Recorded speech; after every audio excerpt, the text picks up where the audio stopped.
we become addicted to safety and security and comfort.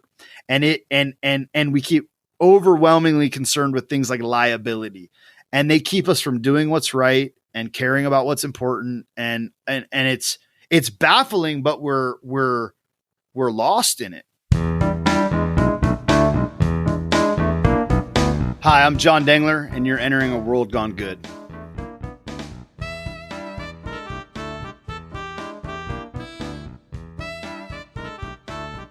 Well, hello, my name is Steve, and this is the place where we prove every single Wednesday there is still good people doing good stuff for this good world of ours. Wait, there are still good people doing good stuff for this good world of ours. Good grammar, that counts. You can do some good stuff by following us on social media. On Instagram, we are at World Gone Good Podcast. And on Twitter, we are at World Gone Good with the number 1 at the end. So it's at World Gone Good 1. Give us a follow. We will follow you back. And if you need a refresher in all the good there is to be had, look no further than worldgonegoodpodcast.com. That's the website, the good website, created and run by my good pal Lisa, where all our good episodes and more await.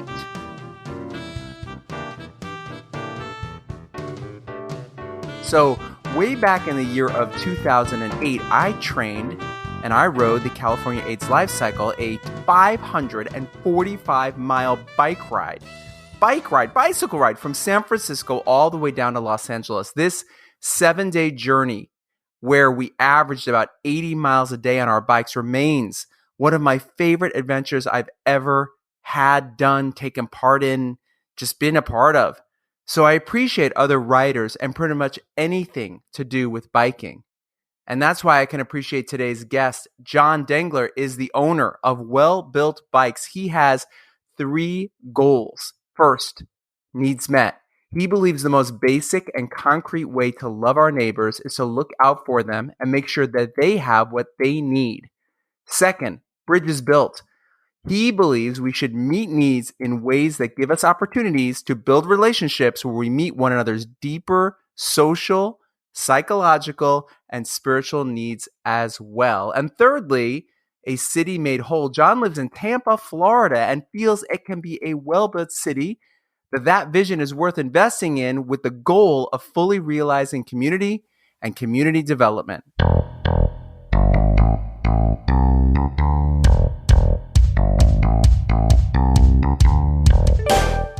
3 big goals and 3 good things to talk about and a lot more. This is Jon's Good Journey.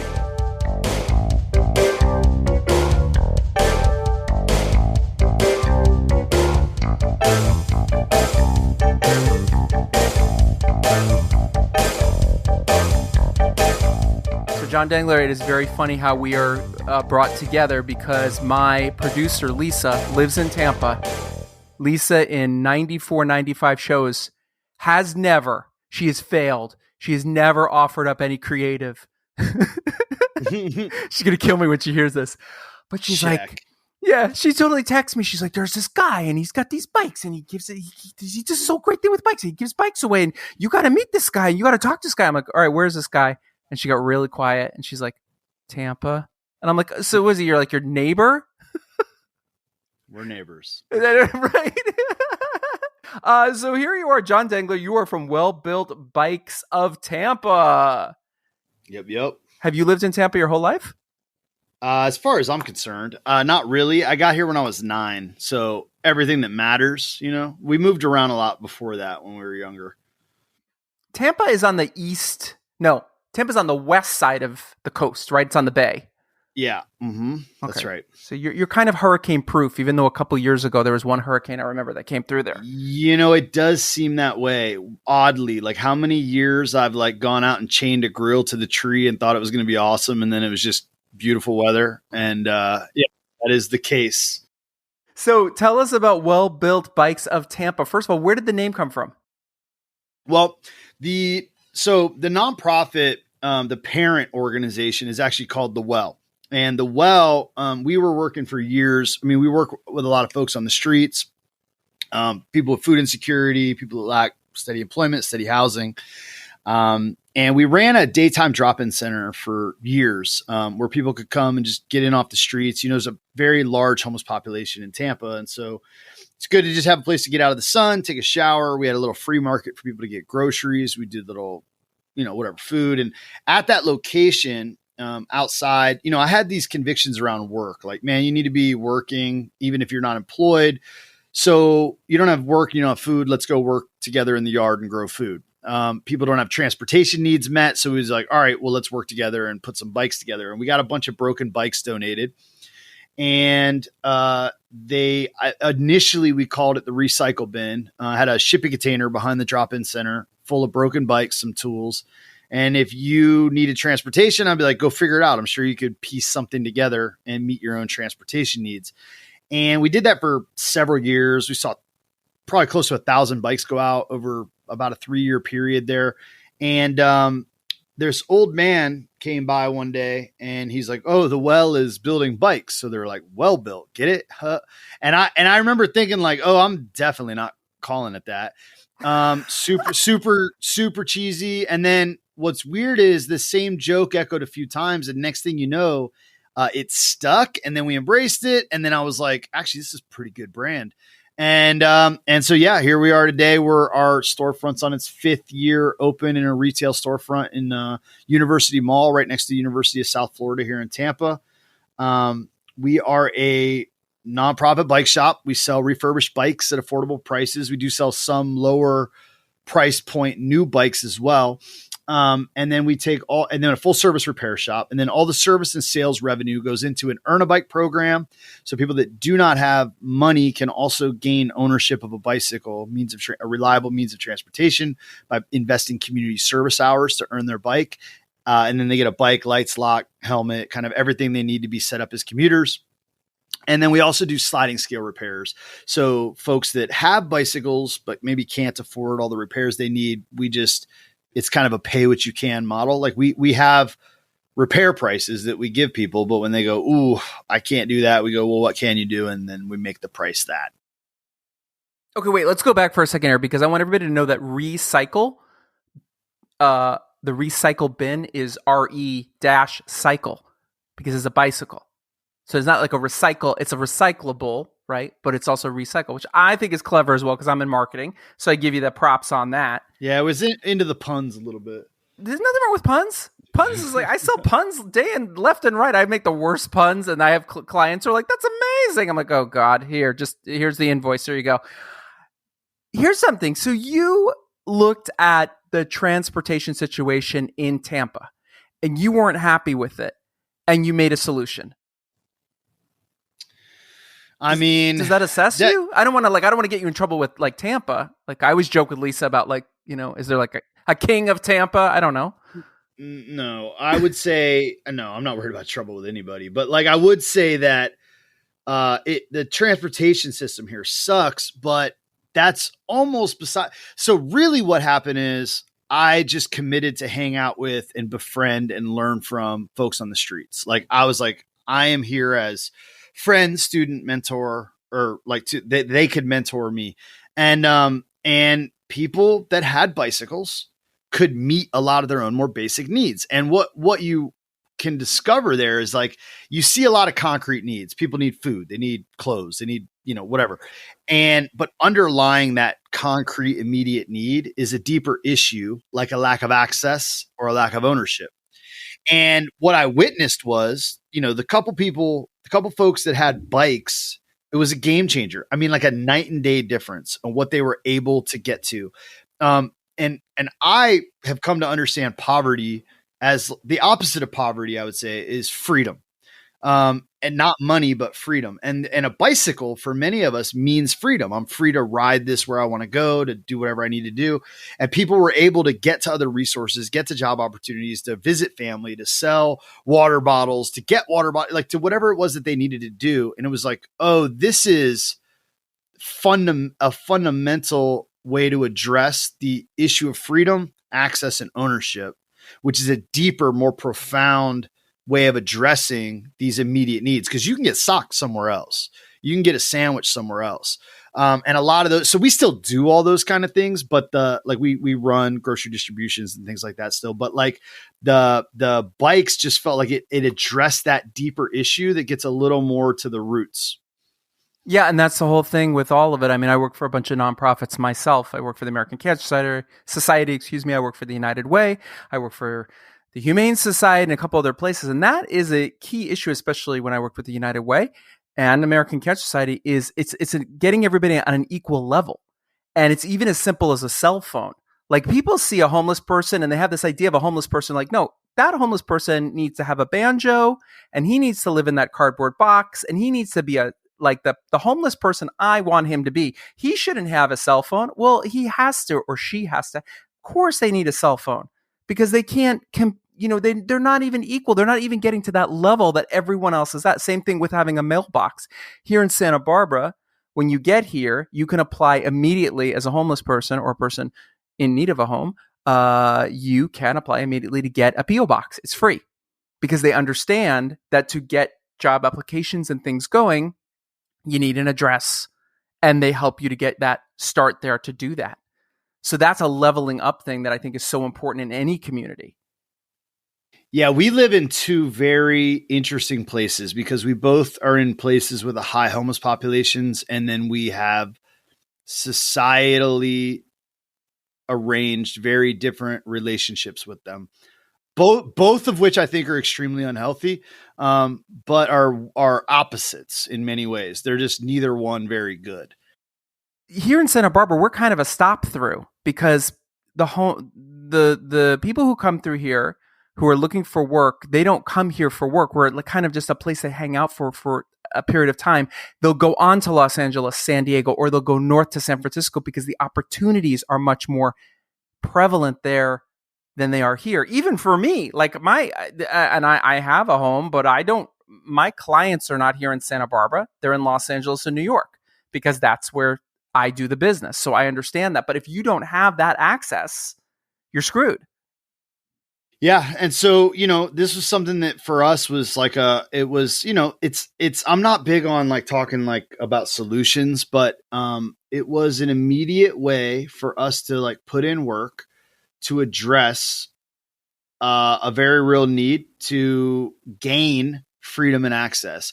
And it's been incredible what we've been able to see with folks. And I'm not going to act like it turns everyone's lives around. And some people will take it straight to the pawn shop so they can get a few bucks for it. It's like, look, you're a grown person. You do what you want with it. But like, we've seen people start businesses. We've seen people visit family. It's just incredible, like, to put the tools in people's hands and allow them to be free and make decisions and then be responsible for those decisions. And I've loved it. And I will say too, that beyond the like charitable service side, I was always doing it was always just charitable service stuff, that what the Well was doing. And this was our first second really venture into like business, like social enterprise. And man, I got a real taste for it. Like I really dig it. I think it's a better way forward. I think it's, this cool hybrid between the for-profit, nonprofit world. And, I'm kind of loving that mix. Were you a bike guy? No, not at all. Honestly, I was like a homeless people guy. Like I was like, no, like my heart is with these neighbors that this economy is not working for. Now we needed to get bike guys. It's so funny because people, I'm associated with bikes. So people are like, oh, the bike guy is here. And I'm like, man, it's funny because I'm still not exactly a bike guy. Like I'll go on the group ride and bikes are a phenomenal tool. I actually really, really believe in them. And they map to every one of our values in terms of like ecological impact, physical health, mental health, community engagement. Like it's at every level a bike it maps to things we care about. But I still wouldn't say I'm much of a bike guy. I'm maybe a more social enterprise guy, maybe a more, justice or homeless folk guy. I'm like a solidarity guy. I'm a pragmatist though. And so, yeah, I'm a bike guy too. I mean, like, it pragmatically is the right tool. You also talk more about this for a second because I want my audience to know this. Explain this process where people come in and can build their own bike with you. Well, it's funny. That's not exactly the case. Okay. That was the case. So when we first started, people had to build their own bike. It was just like, yeah, go figure it out. There's tools, there's broken bikes, go figure it out. Because when we started, like I said, it was a shipping container behind a drop-in center. We just it was just anarchy. It was like, yeah, go out there. Let's just, don't kill each other. Let's just figure this out. And then what ends up happening, like you asked if I'm a bike guy, it's like, well, eventually you need bike guys, like technicians, like Right. mechanics, right?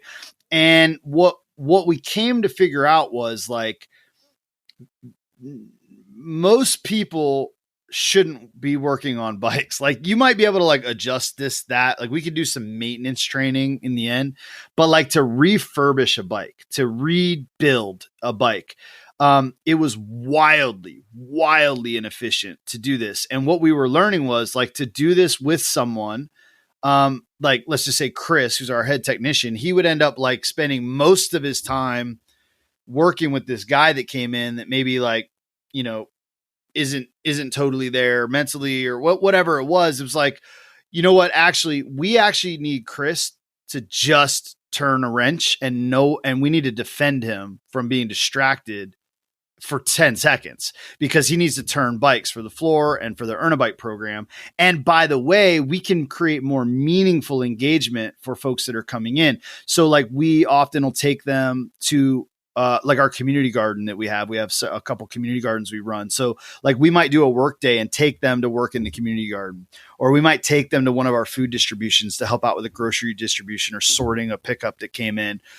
We might have them stripping bikes or something like that.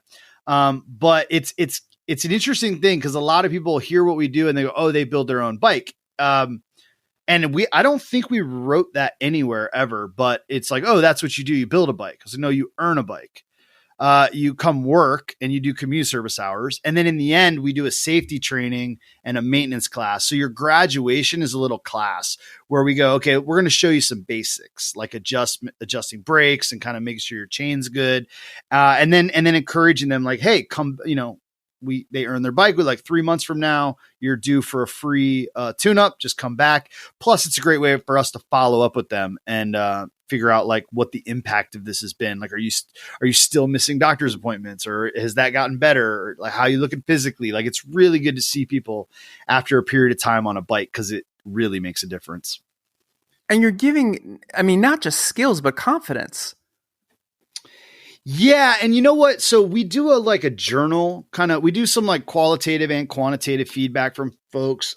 We did a lot better before COVID, but it got a little we got lean with like some of the interactions. And so we don't have as much over the last few years, but we were having folks journal about their day. Like at the end of the day, like just give us your thoughts, feelings, and opinions about the day. What worked, what didn't work, what'd you like, what works for you with the program, what stood out to you.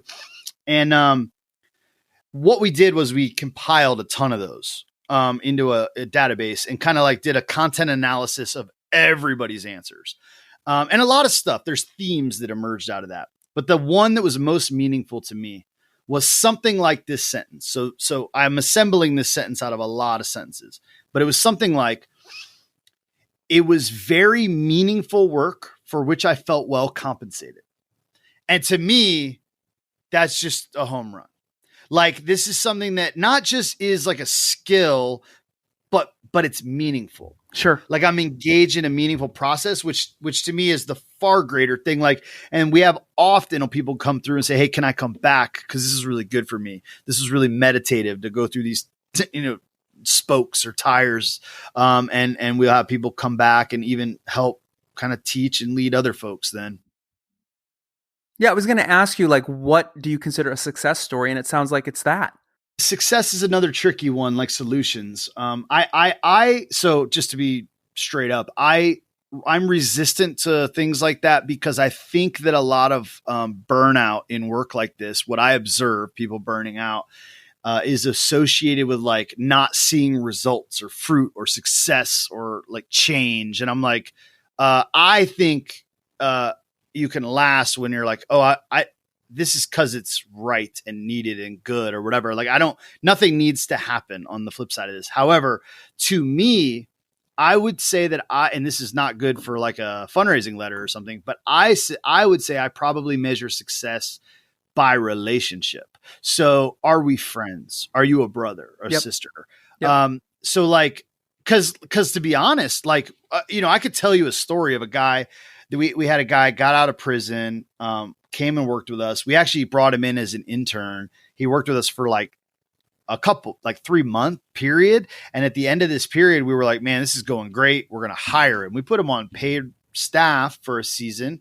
It was like, oh, what a success story. But success stories, honestly, are always just point in time stories, because on a long enough timeline, like, the dude went back to prison. And it's like, and to me, I'm like, it's not like, did you go to prison or not go to prison? Are you on drugs or not on drugs? Are you mentally ill or not mentally ill? But are we connected as human beings? Are we friends? Do we love each other? Are we good for each other and support one another? And to me, that would be the measure of success, which doesn't, it is not well set up to like go, oh, I can tally that. But I can sense it. I can intuit it. Like, this went well. I love you. You know what I mean? That to me, what success looks like. Yeah. And also, I mean, to me, for me, part of success, the biggest part of success is showing up at all, just coming in and showing up. Yep. And being open to what it is the next thing. And also, I talk about this way too much on this show. Like, I am fascinated by the space-time continuum, and that there is really only this moment we are in, and you can drive yourself crazy, much like I've said this before on here. It's like when you start like thinking about breathing. As soon as you start thinking about breathing, you're like, oh my God, I got to take a breath. Oh, I got to let the breath out. But you just do it inherently, because we're just inherently living in the moment that we're in. And that's really where we are right now. And we have the ability to go all these other places, physically, mentally, emotionally, spiritually, etc. But we're just right here where we are right now. And that to me is, maybe success isn't the right word, but the good. Yeah, no, that's a really good way to say it. And even the showing up piece that you said related to success reminded me of a story about Mother Teresa. You know, that she was asked, like, you've been in Calcutta all these years and look around, it's still Calcutta. And she's like, yeah, I wasn't called to be successful. I was called to be faithful. And I've always loved that response, that story. Just like, it's like, yeah, no, I was called to be here, to be present, to remain, and to stay. And I love that. And I think you're right. I think, like you said, a measure of success is actually showing up, being present. And there is something really rich and powerful about that. And I believe that the relationships that grow out of the work because of that presence that doesn't need a success story or a fundraising letter or something that, it's like you're not a project, you're a neighbor. You know what I mean? You're a friend and a neighbor, and you happen to have this need. But you know what? I have a need too. Like, I need friends like you to help me not be an idiot. I wouldn't have known what to do here if I didn't have these relationships. Like, I come into these quite selfishly, as like, I feel like the needy one here. Like, there's so much wisdom and insight and experience and that I gain access to by going, oh yeah, you want a sandwich or a bike or like, it's like it's a pretty fair trade, a pretty reciprocal relationship, honestly. I'm thrilled to have conversations with people like you, or anyone who comes on this show, or anyone in general in human life, where we don't have to agree on everything, and you can say, oh, I hear what you're saying, but here's how I see it. And I fucking love that, because that's where I can go, oh, okay, yep, I see that. I have a very interesting experience that I think is related to a lot of the work that I do. When I was a lot younger, I had the opportunity to spend, it wasn't very long. It was probably like a week and a half in Metro Manila, Philippines. And I actually connected with a group there called, like, I forget what they were called. Actually, they're called MMP. So I don't remember what that stood for. Metro Manila, whatever. So, but they put me with a host family in these slums that we stayed with. So I stayed in this household in this slum, and then we did some work through the day and whatever. And it was cool. It was a really cool experience. But what I remember the most, because, okay, I'll just say, like, it was just observation. There's open sewage. This is, unbelievably poor place. And most of what they're using like for, let's say, awnings or shovels or whatever, are, things that would come out of our trash, like their banners and their 2-liter bottles that are cut up or whatever. And I've never been really good with feelings, like identifying my feelings, right? They all are just anger. So so I was like, but I had this real sense while I was there. Like I have a strong feeling, but I don't know what it is. And what I realized, and it's really interesting, because when I looked around at everyone, I was like, comparatively, like what you were talking about, the running water, because we're showering with, like, we have this barrel of water, we're pouring it over our head, like it's just, and I'm going, I have in comparison, poor college student or not, whatever, I have everything materially in comparison with these folks. And as I thought about, like, what is this feeling? The answer was jealousy. And I have come to think of what I found there as the wealth of the poor. And I've been jealous of it and pursuing it, I think, for my entire life since then. It completely wrecked me, because I'd never seen joy like I saw in the slums of Manila. I had never seen industriousness like I saw in the slums of Manila. I never saw community and like a communitarian spirit like I saw in Manila. I had never seen such innovative use of resources that we would just consider garbage, but they declared their value by their usefulness. Right. And I felt impoverished in contrast with them. And what I realized was, oh, that's actually true. Like, we have material wealth, but they had something maybe more akin to like a spiritual wealth or a communal wealth or a social security, where something that was completely foreign to me. And when I moved home, I immediately tried to talk a bunch of people into moving into the same house and living in a poor neighborhood and shutting off our water heater. Like, I was like, I want to recreate what they had. Like, I want to start growing our food. And we did. Yeah. Like, for years, we lived in a little commune here in the city. And that's where a lot of this work actually, the nonprofit actually grew out of the house eventually. We have a lot of options. We have a lot of freedoms, but they also kind of become a sort of captivity.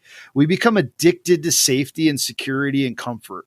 And we keep overwhelmingly concerned with things like liability, and they keep us from doing what's right and caring about what's important. And it's baffling, but we're lost in it. And it's alarming, really. And even just processing it now, I'm like, yeah, it's bringing that memory back, that conviction back. But I think I've been chasing that ever since. Well, it's a weird thing, because we are lost in it because we're chasing the next thing, and everything seems so disposable, right? Even down to when I witness, and I worked with the Humane Society, I worked with the animal shelter in Palm Springs for a very long time, and I watch people just bring their dog in. We're moving, so he can't come with us. The fuck are you talking about? I got 3 dogs and a cat. Like, they are mine. I'm not going on vacation and be like, oh, I don't want you anymore. Gonna just give you away. But that disposable thing, and it's almost like something that's turned off. And that's interesting what your experience was when you went to the Philippines and you noticed that it had been turned off almost. What you're getting at, and it's cool that you brought up the animal thing, because you're getting right at something that I think is like a deep philosophical point, which is like, what is waste and what is value? Right. So waste is something we don't consider valuable, but like, just take a very simple thing like an apple core. When you finish eating your apple, a lot of times that goes into a garbage can, into a plastic bag, I don't know how you guys do it, but here a landfill is like an incinerator here, right? It turns into, we have a waste to energy plant or something like that. But like, that also could have gone in your garden and is filled with nutrient that could produce life and seeds and whatever. And there's actually something about, like, it's only waste because we waste it, because we don't have eyes to see its value. And I actually think that's exactly what's happening with the homeless and the working poor. Like, there actually is a very real wealth and wisdom there, but because we don't have like the eyes to see it, we consider and we treat folks like they are waste, like they are valueless, because we've moved from a society with values to a society that just seems to value. Like, do you have dollars in your pocket? And if you have dollars in your pocket, you have Do you have something to status? say. Well, those are similarly the same thing. Yeah. Yeah. And it's like, that's what makes you valuable. And if you run out of money and you run out of friends, well, then you are without worth. Well, I will make you very happy. Let me jump in here for one quick second, because we did a show with a woman named Michelle Yan, composting queen of Santa Cruz, my old friend. I have a composter. City of Santa Barbara. You get 50% off if you go to the dump and show them where you live. I got a composter outside. It looks like a robot. That's awesome. I'm obsessed with composting. I started doing this back in, I want to say, November. And my composter, I give compost away to my neighbors. I give compost away to other friends. I convinced a friend of ours to go get her own, and she has one in her yard. But the amazing thing is, all that waste you talk about, I'm not throwing out garbage anymore. Do you know that like I've talked about this before, our coffee grinds and the coffee filter go right in that damn thing. Of course. And I go down the block. There's a house a block and a half away. It's got all these trees in the front. There are giant piles of leaves. I just take all his leaves all the time. And I've met the owner before, and he laughed. So he stopped me one time. He's like, "Why are you always out here taking the leaves? It's not on his property. It's on the other side of the sidewalk." I need brown, dude. That's what I said. I go, I need brown. I need 3 parts brown to 1 part, green and eggshells and all that shit. But it is true. And it is this, and I'm obsessed with it now. And I talk about it way too much, but it's so simple. And we put everything into our trees in our yard and our plants in our yard, and they are flourishing because we're just creating that cycle, that circle of life. Yeah. Yeah, it's pretty cool how it works that way. Now, on another note completely, you have a podcast called The Work Ethic. You've been doing it since July of 2019. Tell everybody what that is about. Yeah. So I mentioned earlier, like I have this thing about work. Like I think we have really, I think we have come to have a strange relationship to work, and that maybe grows out of working with people that don't have employment. And I go, "Why aren't you working?" And they're like, "What are you talking about? No one's hiring." And what does that have to do with working? Like, you can work on something. You can work on a project. You can work on that. We can work together and grow some food in the garden. Like, you need to work. Like, you need to work like you need to eat. You need meaningful, hard work. And I believe like humans need it. And I think I watch people deteriorate without it. And so I actually led a summer school class. It was like an adult summer school class that I led called Developing a Philosophy of Work. And over this 8-week class, I realized that this might be my favorite thing ever to talk about, but there's no way I can keep writing material, right? It's just like, okay, that's what, like, I took this about as far as I can. I got other work to do. I got things to get about doing after the class. So I lost my excuse from the class. And so the podcast was a way for me to scratch my own itch, and continue to talk about work by turning my thoughts into questions and going, "Well, why don't you tell me about your relationship with work?" And like literally the last show I had like a drug dealer on, like, let's talk about hustle. Like, tell me about that. Like I want to talk to entrepreneurs and drug dealers and janitors and like athletes and artists. Like, I want to talk to everybody, because everybody is working on things, whether they're employed or not. And I think it's a really important time for us to reorient our relationship to work, because, as things get more and more automated, there will be more and more humans need not apply type things going on with the job market. And so a lot of you are going to be unemployable or not needed for so many things, like the cashier jobs and all drivers and all of these different things that are just going to be gone in a very short amount of time. And if I'm right, and what I see with the homeless, because our society equates work with employment, and I think that's a deadly poison, because when we are no longer employed, we're going to lose our relationship to work because we think they're the same thing. And I watch that destroy people. I watch it cause mental illness, and I watch it people waste away because they don't pick up heavy things and do hard things to accomplish goals. And I just think, man, we got to get our heads right around the topic of work. And I'm just fascinated with it. Like, I want to know what everybody thinks about, like, what are you working on? Why are you working on it? What triggers flow state? How would you define success? What's your earliest memories of work? Or like with mom and dad, like, how did that word take on meaning in your life? Those are the kinds of things I ask people. Super long form. I just go long and let people tell their stories, and it's awesome. We close these shows with 3 questions. Don't panic. You know the answers are super easy. Question number 1 is, where can people find you and your company, and where can they follow you socially, online and such? If you want to share, go share away. Yeah, so WellBuilt Bikes is just at WellBuilt Bikes on socials, most active on Instagram and Facebook. And then me personally, I go by Johnny Produce on socials. So JOHNNY PRODUCE. And yeah, you can hit me up there. We close the shows as well with 2 more questions. This can go back to anything we talked about or anything you want to say. First question is, who inspires you? So I'm going to name a couple people. I will say, like, the folks that I work with, the folks on the streets here in Tampa really inspire me because they work hard just to stay alive out here.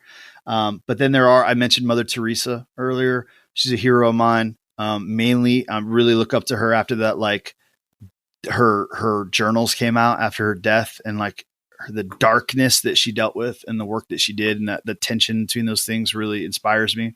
Dietrich Bonhoeffer from Nazi Germany, who was a pacifist, but also tried to assassinate Hitler, because how could you not? And that dude's paradoxical relationship with kind of ethics and realizing that to keep his own hands clean was something he wasn't willing to do because of like the nature of the demands of the situation. And then I would say, probably because I'm mentioning those 2 people, to be fair to those 2 people and who inspired their lives, the story and life and teachings of Jesus, who also was the inspiration to those 2, and is a huge part of my own kind of journey and walk. And the final thing we always go out with, it's not a question, it's just a statement. You can finish it any way you want. Tell me something good. Man, I mean, we get to do this. Like everything's good, man. Like it's just good that we're here and alert and awake, and most of us have all of us have some ability to contribute and to build and to do meaningful work. And I think when we take responsibility for the situation around us in our own city, in our own household and whatever, we find deep meaning in life. And I just think that's really good news.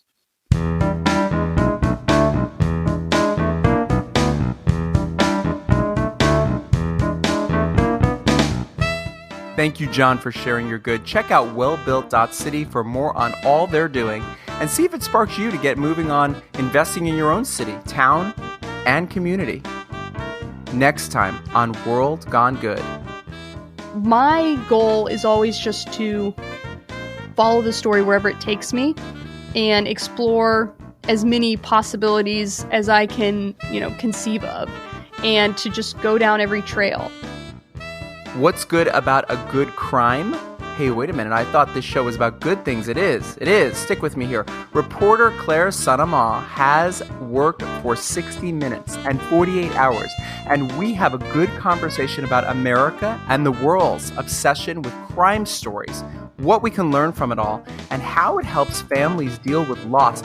She is a producer and a host of her own crime podcast, Final Days on Earth, so she's definitely got the goods. It would be criminal, see what I did there, for you to miss our next all-new episode. Until then, be good.